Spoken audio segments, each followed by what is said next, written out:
Hi guys, welcome back to my channel. Today I wanted to share with you my carrot date cake. This is definitely a healthy alternative to your typical carrot cake and one definitely to try. So this looks like a lot of ingredients, but once measured out, it's not too much. It's really more of a focus on the spices here that I wanted to show you for this carrot cake. And so you'll definitely need the nutmeg, the cinnamon, ginger, and allspice, and of course carrots, the star of the show. So we'll start by preheating our oven to 400 degrees Fahrenheit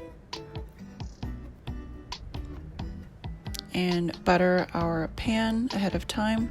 You can use any pan here, but I'm just using a bundt pan because I thought it would look prettier.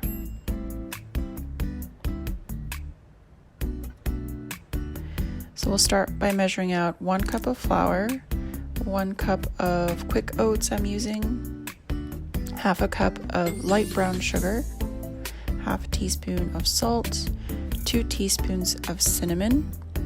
Then you'll need a 1/4 teaspoon of ginger, 1/4 teaspoon of allspice, and a 1/4 teaspoon of nutmeg, a teaspoon of baking powder, and half a teaspoon of baking soda.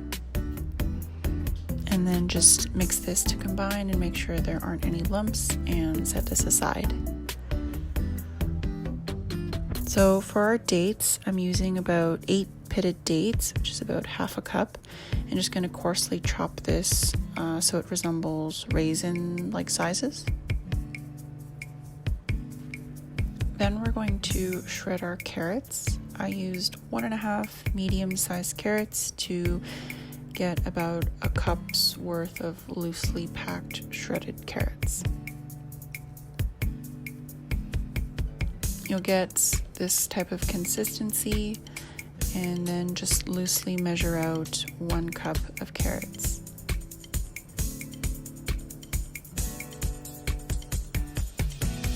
Now we're going to add these to our dry ingredients, and basically you want to make sure that there aren't any clumps so that the flour mixture gets onto the carrots and dates evenly before we add our wet ingredients. So our wet ingredients are going to be a 1/4 cup of coconut oil melted.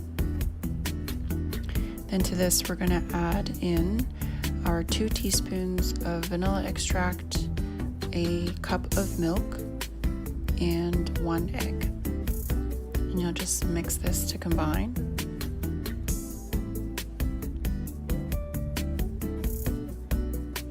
And then add this to our dry ingredients. It's going to look like a wet batter, but the oats will absorb this while baking.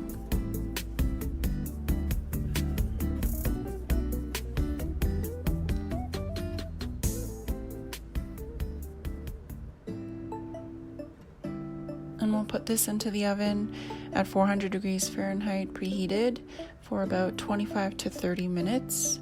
You can always do the toothpick test, just make sure it comes out clean.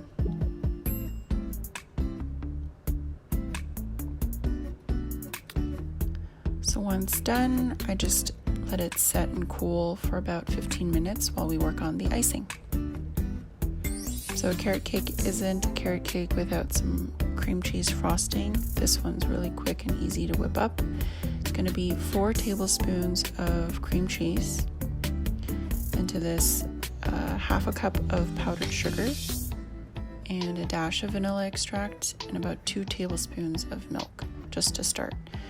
The consistency is really up to you, but I wanted something in between runny and not too thick, and so this is what I came up with.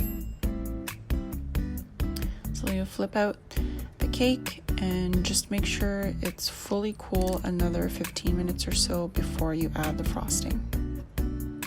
Now this cake is really good on its own, but of course the frosting makes it even better. So I'll add that on top, just a thick, even layer, and then with the back of my spoon, I'll just kind of let it drizzle and fall to the sides. You can also serve this on individually sliced pieces. just before serving.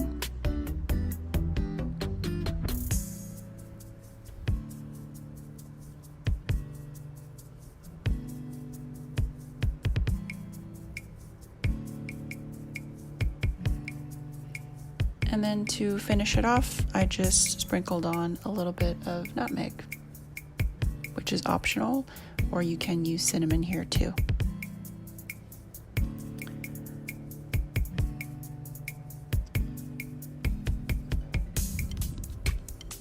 Because of the carrots, it gives this cake a really nice moisture, and it doesn't make it as dense as it looks, so it's pretty light and fluffy. And then of course the dates give it a nice natural sweetness too. So minus the frosting, it's a pretty good healthy alternative to a carrot cake. So I hope you guys give this recipe a try and stay tuned for my next video.